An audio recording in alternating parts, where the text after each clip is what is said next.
You ever have one of those mornings that just feels cursed before it even begins? That was me, Tuesday. 8:17 a.m., coffee in hand, halfway through my toast when the knock came. 3 sharp raps. The kind that sound like an accusation. When I opened the door, there she was. Karen. Her real name's Brenda.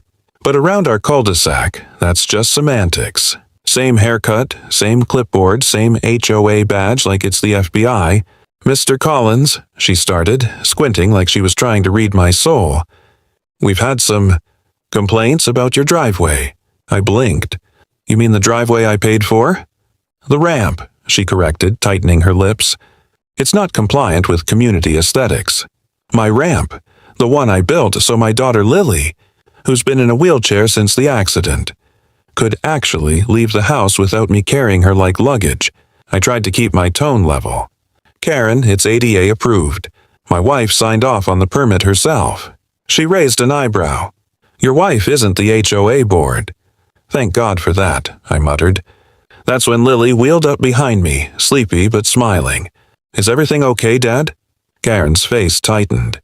"We're just discussing some non-compliance issues." Lily, bless her, said softly, "You mean my ramp?" Karen didn't even flinch. "Rules are rules, sweetie." I felt my stomach turn. There's something about the way she said sweetie.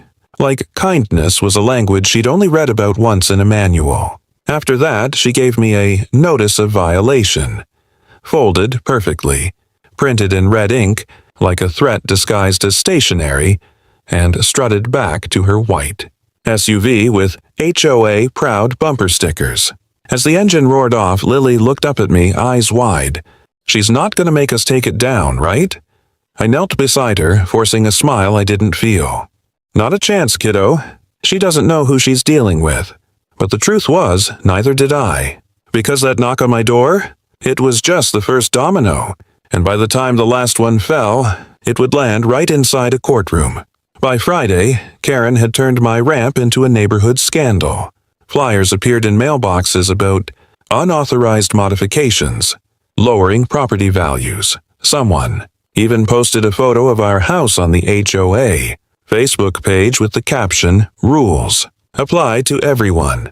It was like living in a reality show, except the villains were real, and they held monthly meetings in someone's basement. That evening, as I was wheeling Lily to the car for physical therapy, Karen appeared again, this time armed with a measuring tape and a man named Doug, the HOA's self-proclaimed compliance officer. Doug wore cargo shorts and the smug look of a man who's never lost an argument on Nextdoor. Karen crouched by the ramp, pulling the tape taut. 5 feet 6 inches. Setback code requires 6 feet even. "You're in violation, Mr. Collins." I crossed my arms. "You're measuring from the gutter." "It starts from the foundation." Doug puffed up. "Sir, please don't interfere with an official HOA inspection." "Official?" I said.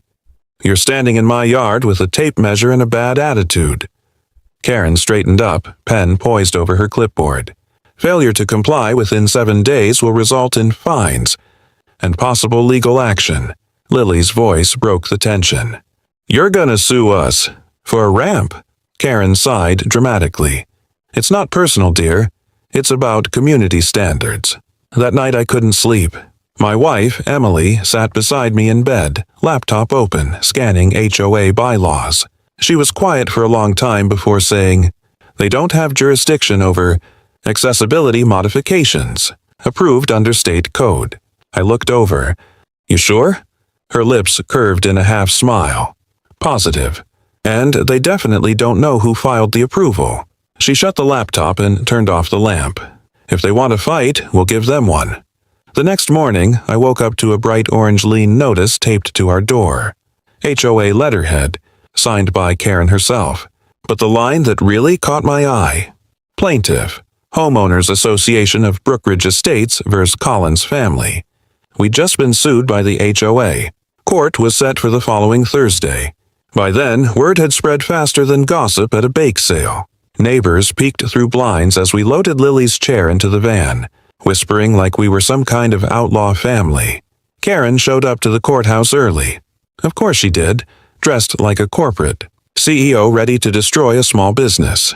Clipboard in one hand, a Starbucks cup in the other, and that signature tight-lipped smile that screamed, "Justice will be served by me." Lily was nervous. Her hands fidgeted in her lap. "Dad, do you think they'll make us take it down?" I squeezed her shoulder. "Not if the law still means something." Karen walked past us, pausing just long enough to drop. "I hope you brought your checkbook," before clicking off down the hall. Inside the courtroom, fluorescent lights hummed overhead. The air smelled like old carpet and paperwork. I tried to keep my cool, but my pulse felt like a drum solo. Karen stood proudly at the plaintiff's table, papers neatly stacked.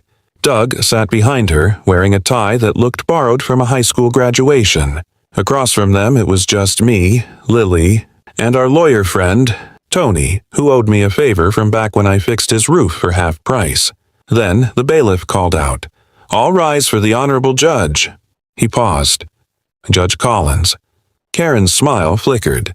From the chamber door, Emily, my wife, stepped out in full robes, gavel in hand, calm, commanding, a storm in still water. Karen's face went pale. "Wait, your wife is the judge?" She sputtered. Emily didn't even look at her. "Court is now in session." Lily's eyes sparkled as she whispered, "Mom looks awesome." Karen, though, was fuming. She stammered. Something about conflict of interest and judicial misconduct, but Emily raised a hand. "Miss Brenda, please be seated. You'll have your turn to speak." It was the first time I'd ever seen Karen obey an order without arguing. But just when I thought this couldn't get more surreal, Karen's purse began beeping. Sharp, electronic chirps that echoed through the courtroom. Everyone froze. Karen reached in and pulled out a black metallic device, a taser, and before anyone could react, she turned toward Lily, shouting something about faking disabilities. There was a pop, a flash. Lily screamed. The sound that taser made, that snap crack, burned itself into my brain.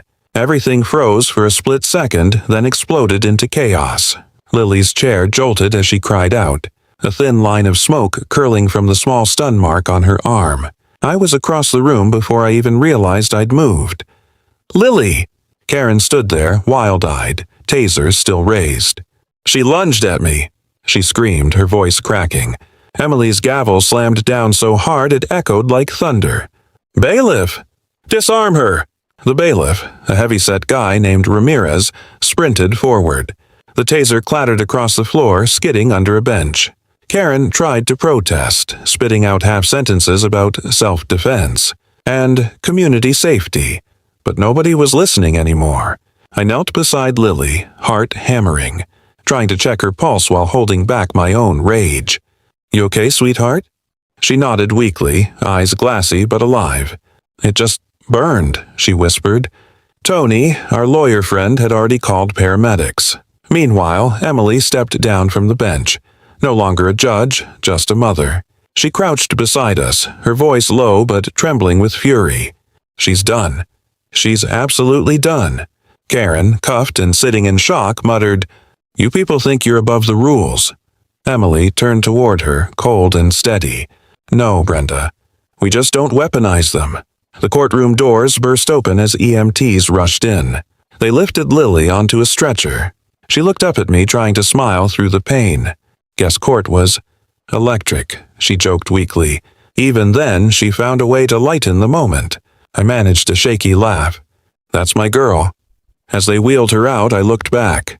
Karen was being read her rights, still babbling about HOA authority.